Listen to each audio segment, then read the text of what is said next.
Good evening, Chelsea fans. Spring is approaching and the Blues are approaching crunch time with crucial wins on the road against Aston Villa and Wrexham to keep the Blues ticking along in the league and the FA Cup.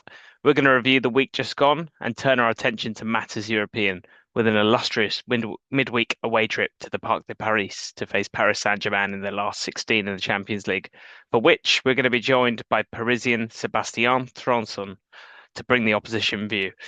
We're also going to focus on the topic at the forefront of football discourse currently, with Arsenal firing on all cylinders and potentially on for a quadruple, playing what I think can only be described as aesthetically diabolical football. We're going to discuss football tactics and where the English game is headed currently. Let's jump into it.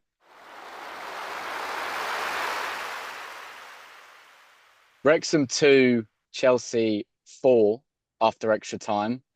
Feeling #grateful as the cringe coverage didn't quite get the Hollywood ending that Wrexham's performance probably deserved. How do you see that one, Ryan?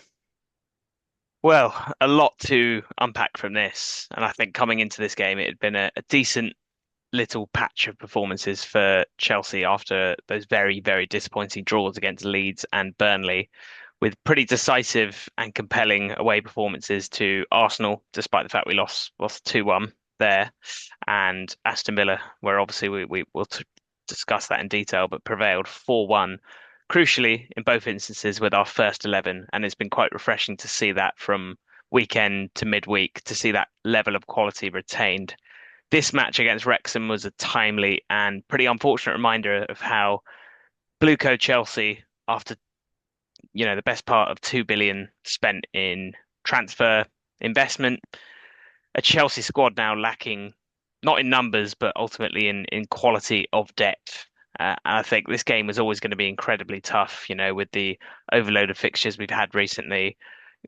Wrexham's inexorable rise from sort of non-league football to, the almost the summit of the Championship and likely seen to be the Premier League.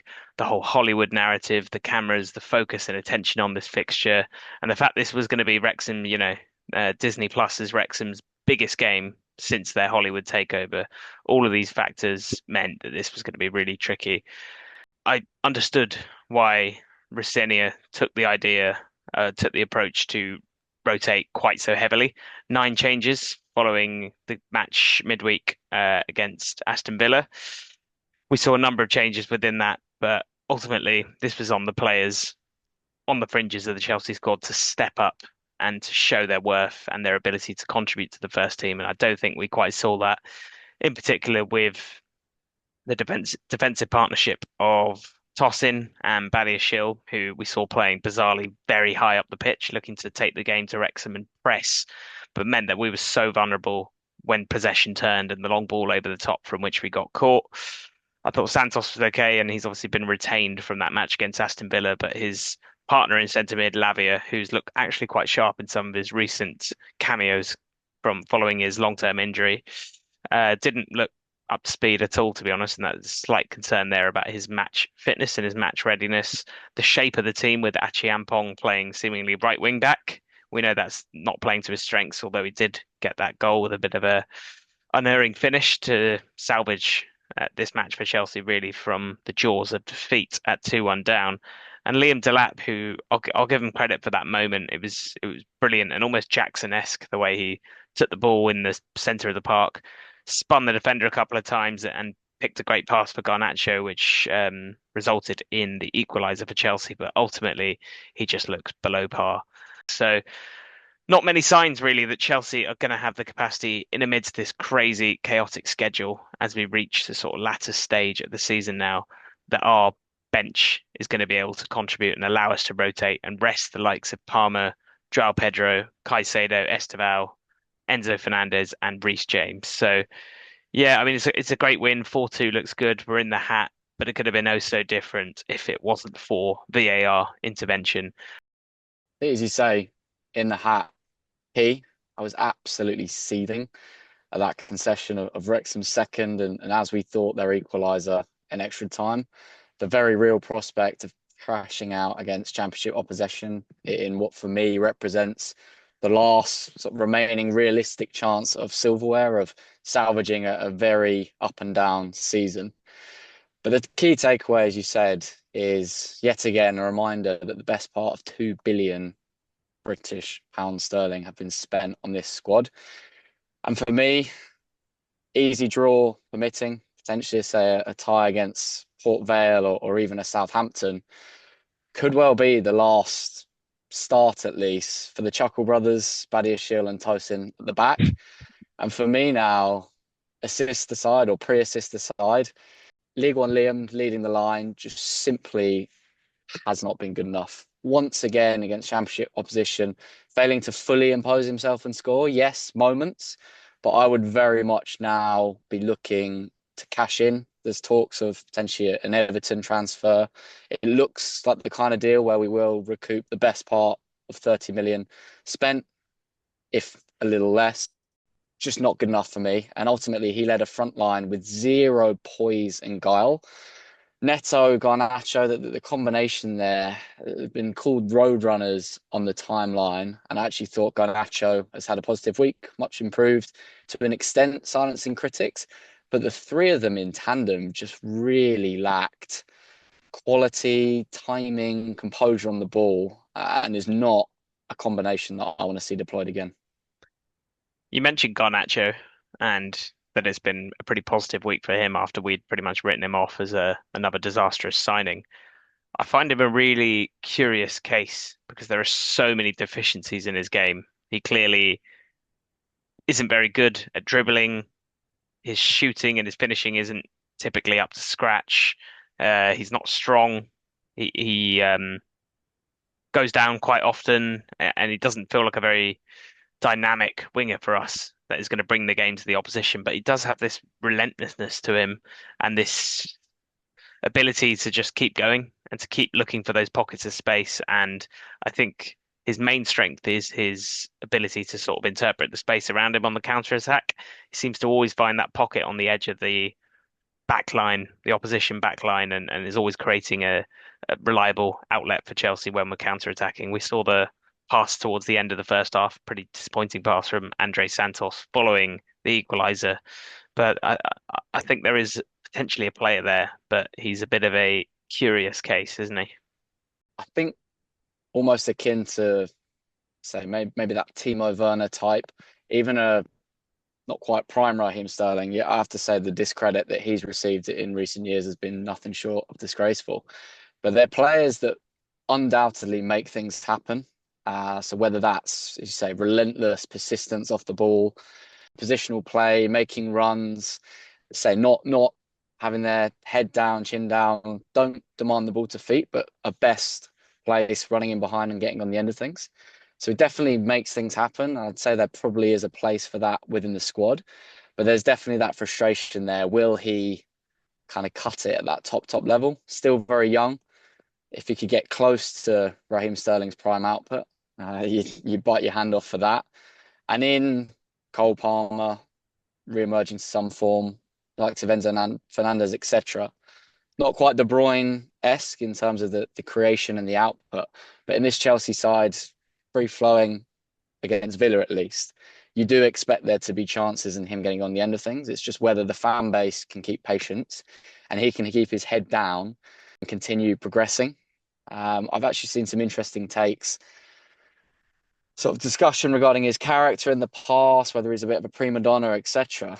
One of his undoubted qualities is relentless stamina, running. He clearly does train well. He is persistent. There's talk from Rosenia of him speaking well in interview and showing willing, showing keen to make it here at Chelsea. So as long as that trend continues, I'll continue to back him. As I say, hopefully he can continue with that positive vein of form for the run-in.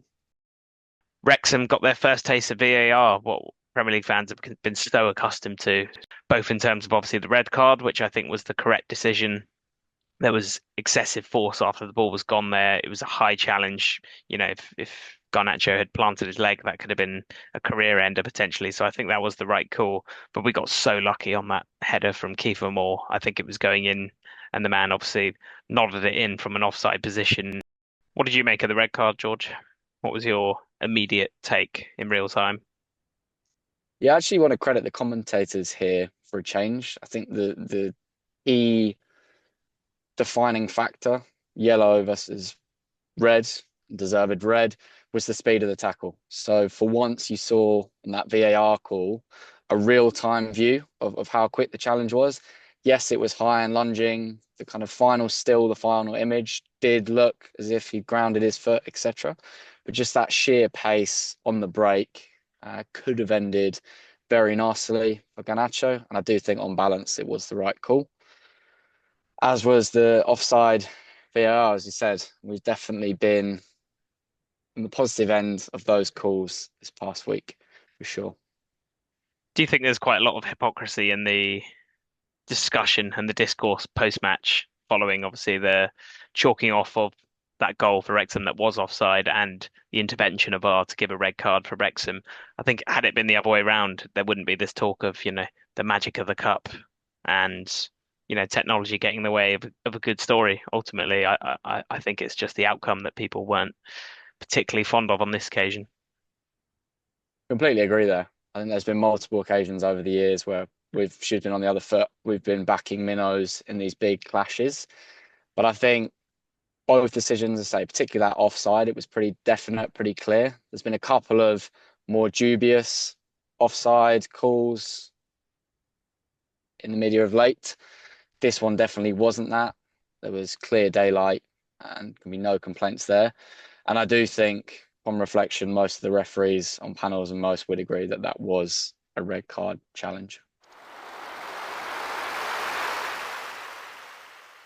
3 big points on the road midweek for Chelsea away at Villa Park. George, you made the valiant journey after work over to the Midlands to see Chelsea make a statement in the race for top four. A headline 4-1 win against Villa and generally a pretty encouraging display, wouldn't you say? Carlsberg did away days. Honestly, it was a sensational spin when the stakes were just so high. It was an absolute cauldron at Villa Park on a crisp, clear evening. And we labelled this game must win. And in typical Blueco Chelsea fashion, we made the worst possible start. So you had Douglas Luiz flicking home past the controversial pick in Philip Jorgensen in minute one. And that question, were Chelsea going to wilt at a hostile ground, very much surfaced once again. Whether it was sheer hope or desperation, even, it did feel like an open game. So the conditions were ripe for a remontada with both sides creating chances at will and neither defence looking too clever. We saw João denied initially with a great header by Martinez before sweeping home following a great raking pass from Enzo Fernandez. And then self-sabotage again, LLA, as another ill-worked, ridiculous short corner. Looked like it resulted in the customary Watkins goal against the Blues, counter-attack on the break.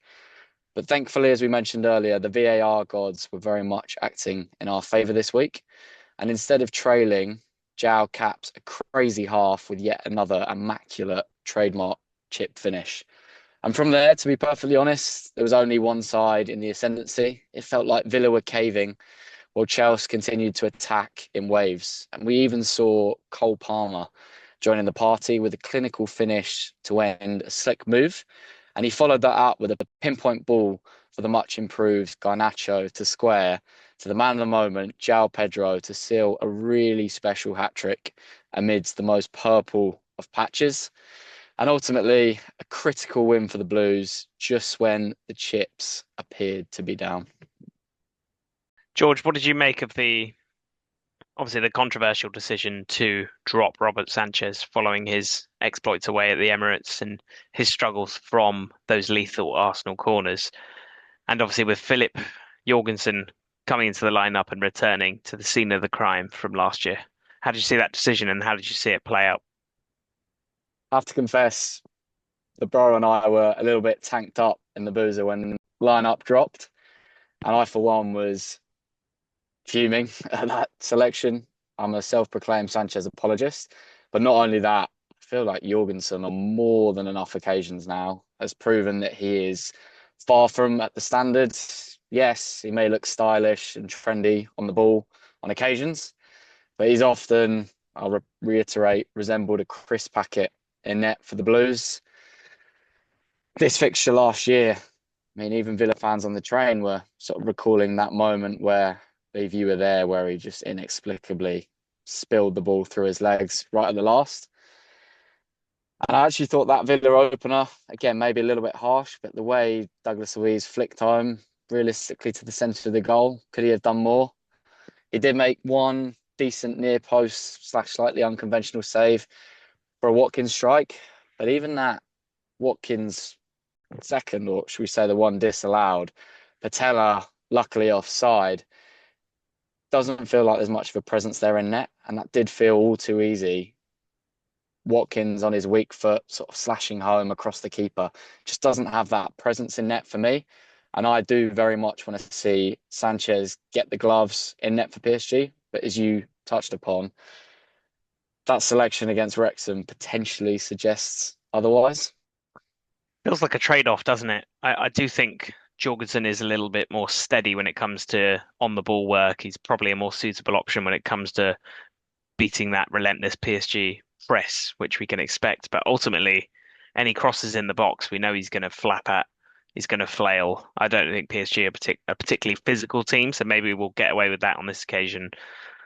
But the shots from range that we've seen, in particular from the likes of Batinha, I just don't think he gives you that goal presence as you mentioned. So it's tricky. It feels like a really bold move to drop your keeper at this stage of the season after several months of positive performances from Robert Sanchez.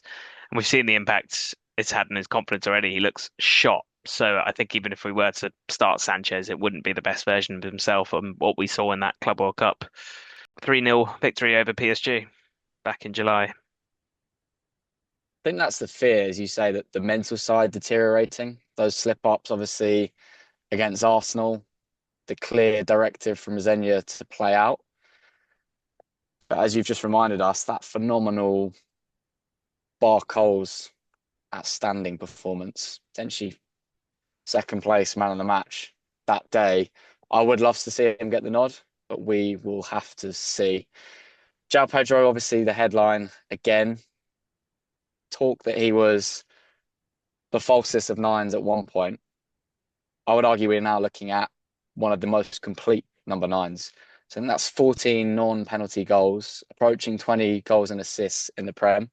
No penalties, all-round game just off the scale at the minute for me. You saw him occupying Gabriel, Saliba, weak back, link up, crispy finishes, long-range strikes. Just running out of superlatives for him. When you mentioned João Pedro and these new heights that he seems to reach each week at the moment for Chelsea, I'm reminded firmly of those quotes that re-emerged from Enzo Maresca at the start of the season, following a dry patch for Pedro after the initial burst of performances we saw at the start of the season, where Maresca basically came out and said he's a good player who will get goals and assists for Chelsea, but he's not prolific and he's not going to get you 20 goals a season. I think fast forward 3 months now, he's approaching what is it, 14 Premier League goals, did you say so far? And I think he's already hit 18, 19 in all competitions and over 20 if you include the Club World Cup. So very much sticking it to Maresca, who, as we know, loved to temper our expectations in a bid for self-preservation. Nail on the head there. I mean, while we've seen up and down performances from Zenya, in large part due to, say, ever-changing lineups, fixture congestion. I do think one of the most refreshing elements to his tenure so far has been lack of tempering expectations, for want of better words. The sky's the limit. It says the right things, even after the Wrexham display. He doesn't beat around the bush. There's no excuses. And long may that continue. He's definitely unleashed a new vein of energy, of life in João Pedro, and I'm hoping to see that same energy spill into the likes of Cole Palmer. You mentioned Cole Palmer. I thought he looked far better and far more fluid and dynamic than he did in that showing against Arsenal, where he looked frustrated. The body language is negative. We saw him pull up with an injury in the first half and just looked absolutely shot of any confidence or physical capacity. But against Aston Villa, I thought he looked pretty pretty decent, particularly in that second half. He started to come to life.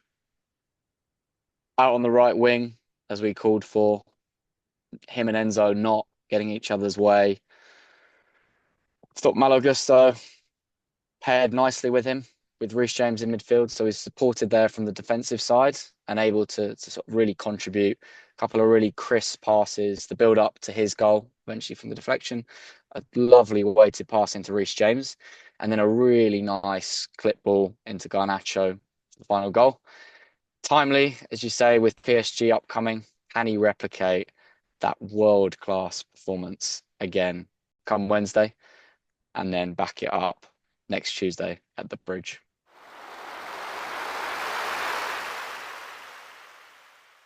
George, this next topic takes us out of the Chelsea sphere temporarily, with so much talk around Arsenal in particular, looking poised to secure a first Premier League title in over 2 decades, playing, well, whatever the complete opposite of an expansive, free-flowing style of football is. But it's not just them, really. It's most teams seemingly in the Premier League right now are playing for these sort of marginal gains from long throws and corners and looking to overwhelm teams physically at the moment. And Chelsea, it's been well documented, have fallen victim to this many times, particularly from corners and long throws. Where is the beautiful game headed currently, as you see it?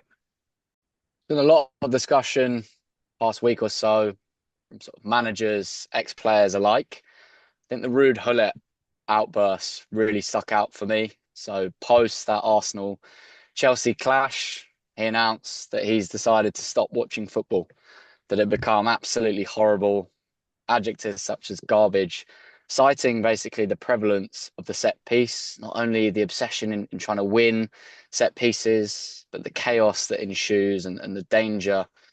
And yes, league leaders Arsenal naturally come under the spotlight, but as you touched upon, they are not alone. Chelsea's goal threat in that very game was very much derived from set pieces, so we're also included.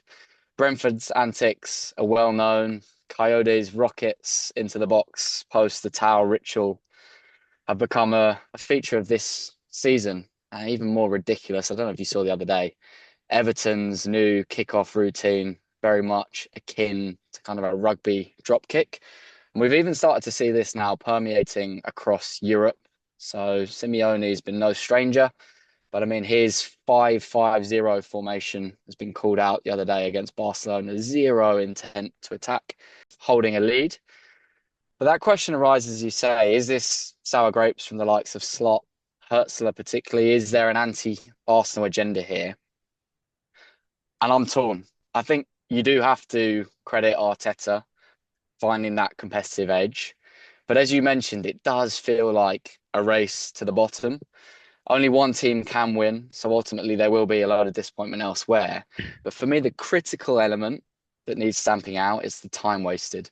So I think there's a new stat emerged that Arsenal are a good 5-6 seconds clear, averaging 44 seconds per corner. So their own corner time wasting.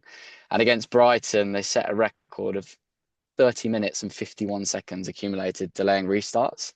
And I just think in the context of the ever increasing cost of football, so we've both balked at that £78 home ticket for PSG next week. You're looking at a similar price point to watch football legally across broadcasters in the UK. That's obviously excluding 3 PMs. I do feel we are now at risk of seeing a diminishing product at an ever increasing price point. How do you see it? I think particularly in the context of Arsenal, no one's been able to find a antidote to this style of football that they've deployed so successfully so far this season. And looking at the side of the draw they've fallen on, incredibly fortuitously, the level of opposition they're going to have to contend with to reach a Champions League final. I don't see anyone who's physically capable of seeing off Arsenal over 2 legs. I can't see any other scenario but easy plain sailing through the different rounds of the Champions League, ultimately to the final. And from a Chelsea perspective, we're going to have to hope and pray that they meet someone competitive in the final, someone able to take it to Arsenal, if that is Chelsea or PSG, who, as it was last year, who knocked them out. If it's someone akin to, sort of Bayern Munich, much more sort of dynamic and intense style of football. But even then, we saw Arsenal beat them. I think it was 3-0 earlier this season or 2-0. Completely overwhelmed Atletico Madrid, who are, deemed the general consensus a very physical team, a Simeone style, resolute, physical side. Lost, I think it was 4-0 to Arsenal at the Emirates. It's not just Arsenal who deploy these tactics. We see Joe Gomez coming on and taking long throws for Liverpool now. We know Newcastle are pretty adept when it comes to the physical side of the game. I think the gulf between English clubs in European competitions and others is just going to become wider and more pronounced as a result of this physical evolution we're currently seeing in the style of English football. I think it could be success for English clubs in the Conference, Europa League with an Aston Villa or a Forest, and in all likelihood, Arsenal or Chelsea, Liverpool, someone like that. I want to reiterate personally, I've got no gripe with that physicality succeeding. I think we all conceded those prime Chelsea Mourinho years. It was a large element of our competitive advantage.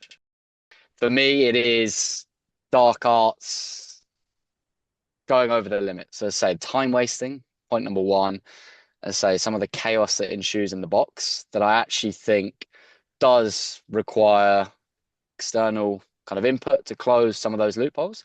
But again, for want of not just bashing Arsenal here, I do want to extend this. And actually, Hullett himself does cite further in his points the lack of individualism, the lack of dribbling in favour of passing, passing, passing, he states.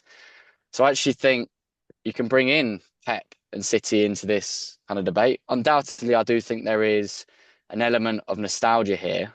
But I saw another interesting stat, so data to attest, that a decade ago, you had Fabregas, Yaya Toure, Cazorla, even Eden Hazard gracing the top five passers in the league for 2015-16. Fast forward a decade, you've got Van Dijk, Lewis Dunk, and Joachim Andersen in those places.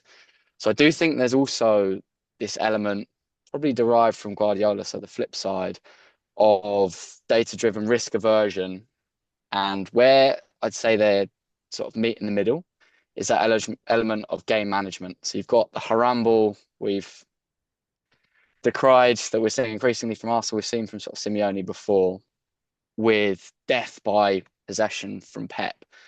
And I want to raise a slightly abstract link here, but I do wonder whether this is all resultant to the ever increasing grueling fixture schedule. So we constantly hear managers, players alike complaining about the number of fixtures. And I think both Arsenal and City were either to complete the quad this year would play in excess of 65 games.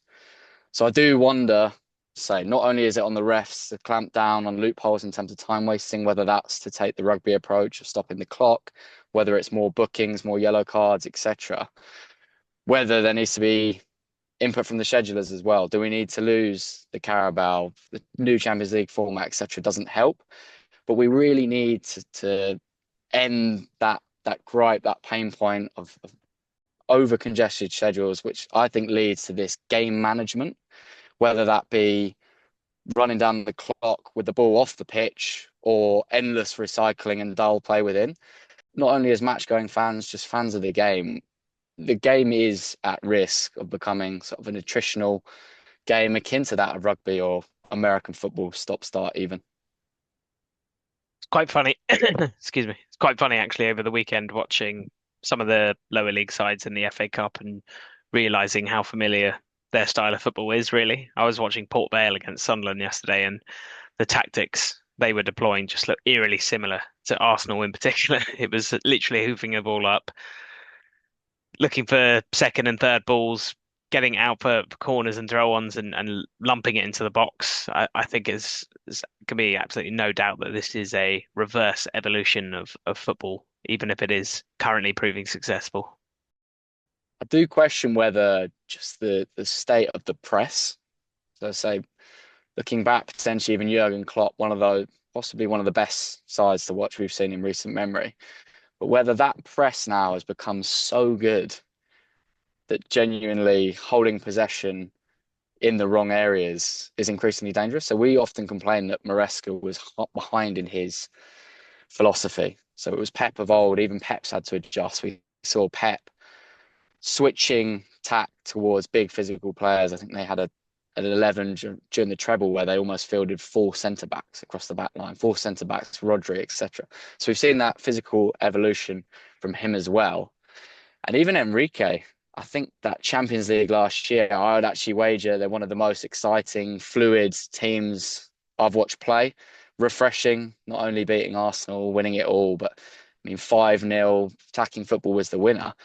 Even they, from kickoff, adopted that crazy, again, rugby-esque approach of ceding possession from kickoff and clipping the ball into the opposition half for a throw-in. So it definitely is an evolution there, and you've just got to hope that it starts to pivot back the other way. Whether that is, say, input from referees, clamping down on time wasting, I think should be an easy one.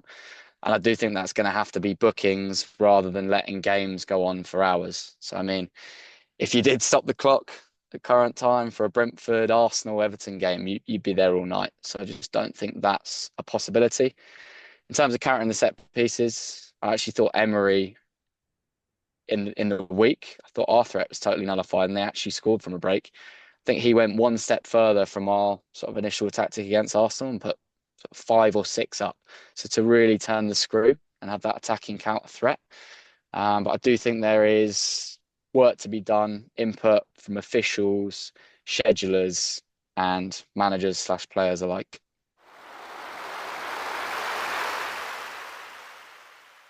Time now for the opposition view. Up next for the Blues is a scintillating last 16 tie in Paris against Paris Saint-Germain, the Champions League holders. To preview this one, we've got a very special guest, friend of the pod, Sébastian Trounson. We're dialing in together from Rue Saint-Sébastien in Paris. Welcome, bienvenue. Cheers for having me. Salut tout le monde. Pleased to be on. Very grateful and very excited. So, Champions League holders, emphatic 5-0 winners in that final last year. I think it's fair to say they blew everyone away, but they've not had it all their own way this year. How are they shaping up heading into this one, Seb? Well, the chat in Paris at the moment is, I think, a bit of nerves, to be honest. The team maybe a bit similar to Chelsea, suffering from the long season last year and haven't really been able to put it together for a long period of time. And there's some hope that maybe they can recapture the form from last year, but nothing guaranteed yet, and they're still suffering from a few injuries. So I suppose we'll see. I was shocked to see actually that they're, yes, leading Ligue 1, but by just 1 point. So, I mean, it makes that reschedule that everyone's discussing all the more ridiculous in my eyes. But clearly, they're not at the levels showed last year. I mean, our take on them as a side was just phenomenal. Fluid football, that 4-3-3 with electric wing backs, interchangeable front three, just exquisite. They've lost Gianluigi Donnarumma, and I'd almost say headed into this one, both keepers is potentially an area of weakness. Injuries on top. Is that fair? Yeah, I think that's fair. I think looking at their season so far, they actually struggled at the start with their goalkeeping situation. They obviously got rid of Donnarumma and they brought in the young French keeper Chevalier actually to fit Enrique's style of more build-up goalkeeper out from the back. But some early season issues, some nerves in net. They've brought in their replacement, Safonov now, who is more of your traditional shot-stopping keeper in the mold of Donnarumma, but still maybe not the most convincing. We've discussed on the pod, and our issues in net have been well documented. I think particularly we've both enjoyed sharing a Cronenberg watching Spurs' downfall tonight, all starting with that bold decision to play Kinski in net. Both Ryan and I think, want to see Sanchez with the gloves, but I do fear it could be Jorgensen. And by the sounds of it, I'm hoping Chevalier gets the nod in net for the Parisians. But we will have to see. Obviously, that Club World Cup final win for Chelsea was phenomenal. From a Blues perspective, I say capped a very mixed season and actually meant that we were the first club to win it all. There's obviously been debate as to the importance around that. But one thing's for sure, PSG were up for that final. And just judging by those Enrique quotes post then, obviously the scrap at the time, quotes in the aftermath, and actually more recently, he seems really fueled up for this one, and also just that Chelsea rivalry in general. Yeah, I think actually it'll be a bit of good for the Champions League to have a tie with a bit of needle. Maybe lacked a bit of energy in some of the other ties, and I think it'll bring a good perspective to the game. Think obviously this PSG team less star-studded compared to recent years, but obviously driven by that success of last year. But there was a lot of disappointment on that Club World Cup final. I think they obviously wanted to complete their season on a high and obviously didn't go there well. Lost convincingly, actually. And I'm sure there'll be that hunger and revenge in Paris. I think looking at the Champions League record on top, I think it's 3 wins apiece. So finally poised. There's been some classics over the years. I think back to that Demba Ba goal. Sadly, the reverse was a David Luiz dagger, but it's all set up nicely. How do we see this one playing out on the pitch, Seb? And can we get a prediction, please? Well, I think it's going to be a tough one. I think we're all kind of waiting this year for PSG to sort of get back into the groove again from last year. And look, obviously, they have their unbelievable players up top, Dembele, Kvaratskhelia, Barcola, Doué. They're going to cause you trouble where they can. I think Nuno Mendes is unbelievable from left back as well. But again, it's the rhythm. They don't have Fabio Ruiz at the moment. They've lost that tempo. They've lost that fluidity. I see a sort of steely 1-1 to be honest. I just until I see it this season from PSG, until they can put it all together, I think I'd back Chelsea to come back with something. I think we bite your hands off for that. You mentioned Ruiz. There was a bit of an altercation with Cole Palmer in that Club World Cup final. So I'm glad for Palmer's groin and general welfare that he's probably not available for this one. And I'm really hoping that Cole, say, he's just not been at the level past 6 months or so since that initial groin pubalgia injury. I'm really hoping that this tie can evoke memories of probably his best ever showing and that he can recapture that form. I would absolutely love to come out from Paris with a draw, a chance to see the bridge absolutely rocking next week. So I'm going to take confidence from your prediction and call a 2-2 draw with Cole on the score sheet, João Pedro continuing his rich vein. And I'm fearing a Jorgensen howler. Could we see him sub for Rob Sanchez in familiar fashion? Unlikely with Rosenia. But I'm sure there'll be goals. I think that Villa tie showed that we are far from convincing at the back ourselves. So I'm expecting a fervent atmosphere at the Parc des Princes. I'm hoping it doesn't spill over too much for the fans in and around the stadium, but I'm expecting a classic inbound. As I say, any sort of positive result for the Blues would be phenomenal. Well, bonne chance for tomorrow night, as they say in Paris, and we'll see. So enjoy the game, but not too much, mate. And merci beaucoup.